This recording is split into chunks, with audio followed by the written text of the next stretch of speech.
আজকের এই আলোচনা সভার সম্মানিত প্রধান অতিথি, বিশেষ অতিথিবৃন্দ, আমি আমাদের কেরানীগঞ্জ মডেল থানার যেসব ইউনিয়ন এবং থানা ভেলাগুলো আছেন, আপনারা যারা মজলুদপুর থেকে কালিন্দি পর্যন্ত প্রত্যেকটা ইউনিয়নের সভাপতি সাধারণ সম্পাদকের নেতৃত্বে মিছিল এসছে, আমাদের নেতৃবৃন্দ দেখেছে, আপনারা দয়া করে ভেলাগুলো নামিয়ে ফেলুন।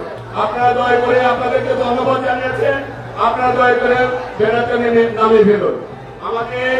আমাদের অহংকার, আমরা এমন একটি জায়গায় আমরা এই আলোচনাটি দিয়েছেন, এখানে আমাদের মঞ্জুর ইসলাম রাজীব ভাই, যিনি সাবেক ছাত্র নেতা ছিলেন, যার হাত ধরে বিভিন্ন সময় আমরা আন্দোলন সংগ্রামে রাজপথ কাটিয়েছি।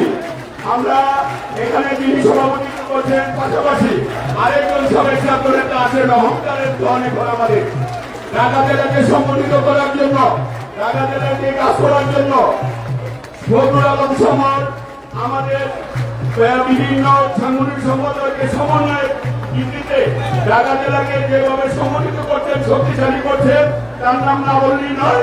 আমাদের প্রিয় নেতা ঢাকা জেলা আওয়ামী লীগের সংগ্রামী সাধারণ সম্পাদক পরিণুজ্জামান তরুণ।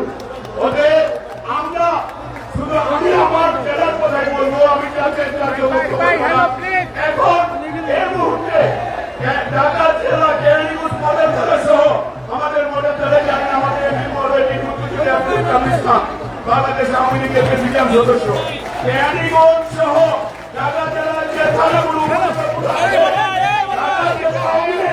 এমন ভাবে শক্তিশালী করছে যাতে করে বঙ্গবন্ধুর আদর্শ এবং শেখ হাসিনাকে এগিয়ে নেওয়ার জন্য বদ্ধপরিকর।